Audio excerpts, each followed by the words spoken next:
Најпрво благодарам на поканата да гостам во вестите на телевизија Интел и со радост и задоволство го правам тоа. Еве денес точно еден месец од 24.12 датум кој што веќе го доби своето име соодветно на случувањата кои што беа на тој датум, Црн понеделник за македонската демократија, Црн понеделник за Република Македонија и сите случувања што се случија тој ден навистина го оправдуваат тоа име, кога власта го покажа своето вистинско лице и кажа и покажа и на македонската и на меѓународната јавност како таа ја сваќа демократијата во Република Македонија. Така. Како во моментов гледате или ја оценувате политичката состојба во државата?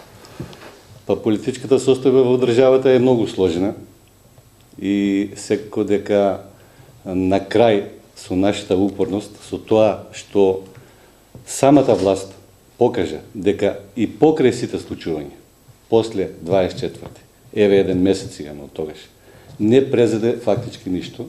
Го гледаме премиерот Груевски како шета од телевизија на телевизија, од Јанко до Миленко и не знам кој, и раскажува дека никој не е крив, никој не е одговорен за тоа што се случи на црниот понеделник. Гледаме дека нема намера фактички, суштински, да се фати со проблемот, а тоа е да ја врати демократијата и демократскиот диалог во Република Македонија. Мене ме интересира, можеше ли поинаку да се реши целата ситуација и да се најде решение за оние спорни состојби кои што се појавија помеѓу власт и опозицијата? Сигурно дека можеше, ама треба да се има желба. Еве јас ќе ви кажем еден пример. Значи, пред да се случи 24-ти, црниот понеделник, значи имавме целата работа, беше за буџетот, беше за пари и со сите поставки оваа власт покажа дека главно што сака таа да има многу пари, да може да ги троши. Ние поднесовме низа на амандмани кои што беа, значи, во врска со буџетот. Кога ни беше замерено дека има многу амандмани, иако не беа само од нас, беа помалку од 50% од Социјалдемократскиот сојуз и другите партии има поднесено, на тоа реагиравме што дадавме единствен предлог намалување на буџетот за 204 милиони евра соодветно на тешката економска состојба во државата и сето тоа. Власта не стави, значи, воопшто во функција да разговараме за тоа. Ние бевме спремни не 204, 100 милиона, 70, 50 да намалат. Битно беше да покажат желба дека сака да разговарат, дека ги интересира состојбата во Република Македонија, ги интересира штедењето на пари. Тие 50, 70, 100 милиони евра ќе се скратеа од споменици, од мебел, од коли, од реклами, кампањи, од непотребни работи во моменти кога сами откажуваш дека имаме тешка економска состојба во Република Македонија. Значи, денот 24-ти фактички беше раскрсница, кога оваа власт можеше да избере дали ќе разговара со опозицијата, ќе прифати нешто, бидејќи ние еве 7 години немаме точка прифатено во некој закон измена, а не амандман или многу закони кои што сме ги предлагали. Да прифати, да разговара, ние бевме спремни да ја симнеме таа бројка. Но битно беше да покажеш демократски капацитет дека сакаш да разговараш.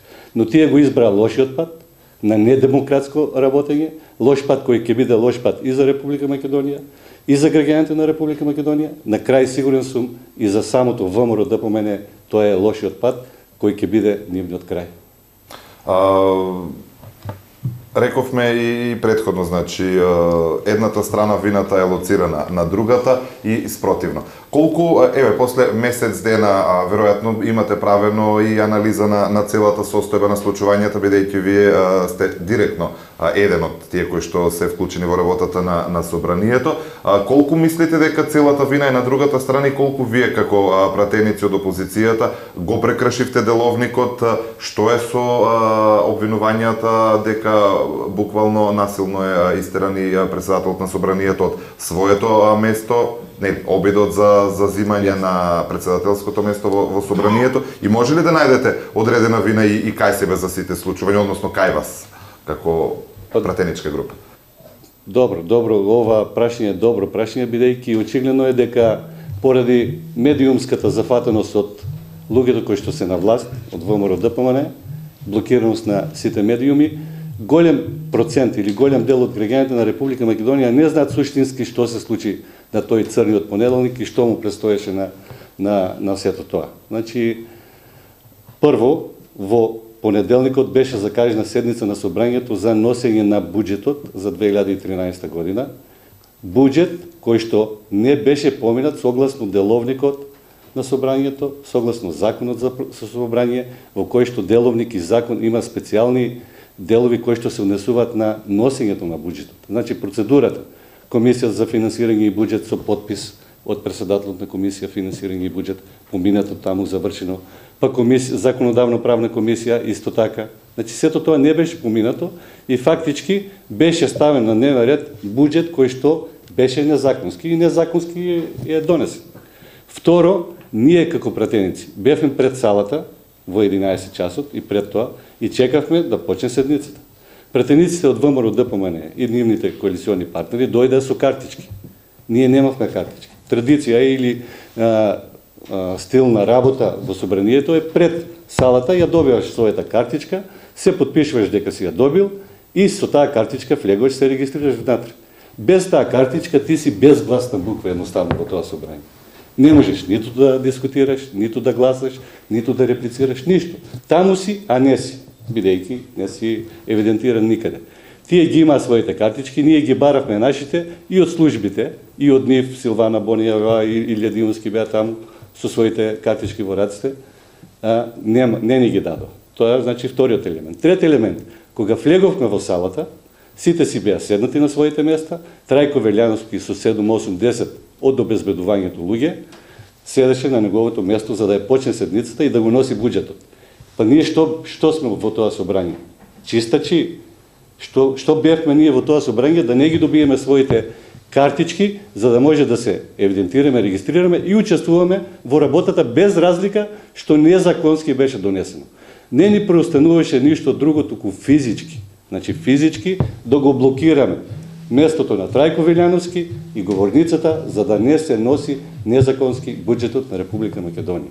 Тоа беше нашата единствена цел. Сега во тие моменти можеби се случи некој од пратениците наши да биде повреден од обезбедувањето, инаку никој ни го допре Трајко, ниту го закачи, можеби имаше некои вербални дуели и тие не беа навредливи, но Трајко како страшливец избега, наместо да каже се прекинува седницата, ќе разговараме, ќе се координираме за да може да создадеме нормални услови за функционирање и работење на собранието како највисок законодавен дом во Република Македонија.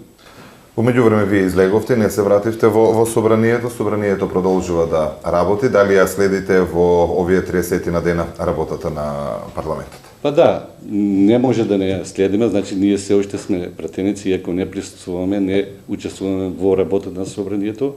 Тоа се функционира, тие рекоа никој не е крив, никој не е одговорен, си работи, законите си течат. Еве вчера имав информација на одредени вести дека за 1 час 15 закони ги поминуват, едноставно дури гледам на една комисија, дури не прашуваат има ли некој за дискусија. Тоа си тече, сигурен сум, бидејќи има и отпорено такви случаи дека ниту ги читаат законите, пратениците, зборам за пратениците, не ги читаат законите и тоа си е една машина сега за гласање која што во овој период максимално покрај тоа што не задолжи со 400 милиони евра нови заложувања за Република Македонија и нејзините граѓани ќе направи и многу законски решенја за кои што покасно ќе велиме дека се грешки. Каде може да се најде излезот? Имаше една лидерска средба, заврши онака како што заврши, вие останувате на улица со граѓанските парламенти, со блокирањето на улиците, власта продолжува да функционира во собранието, во меѓувреме вашите колеги од партијата на Руфи Османи од вчера и официјално се вратија во собранието, значи каде да се бара излезот и останувате ли вие како партија со последните оние информации и како пратеници на тој став дека нема враќање во собранието, дека не се распишат нови парламентарни? Да, секако мислам тоа него ни поставуваме како прашање. Ние не се враќаме во собранието. Еве, замисли Зоран, сега јас кога би се вратил во собранието, досега беше и тоа е културно и традиција во собранието, ќе кажеш кој ќе ти дадат збор Благодарам, господине председателе, почитувани колеги. Сега што ќе кажам? Благодарам Трајко Тепачот или Трајко диктаторот или Трајко фашистот, колеги бедни послушници кои што аплаудираа кога не изфрлуваа и кога не влечеа по подот на собранието. Па мене кога ми изфрли од вратата на 5 метра, удри во еден апарат за вода кој што таму е во ходникот во собранието. И сега како можам јас на тие мои колеги да им кажам, почитувани колеги? Не можам да го кажам тоа.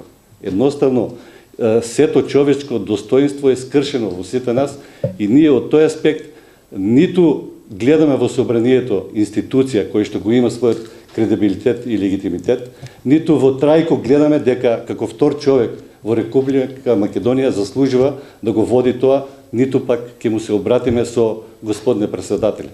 Или ќе му кажеме Трајко Тепачот, или Трајко диктаторот, или не знам кое друго име, бидејќи како страшливец, наместо да преземе одредени чекори, да се целата таа работа среди, санира, да се договара, тој побегна и дојде со специјалци да не изфрлува од самото собрание, од нашите работни места.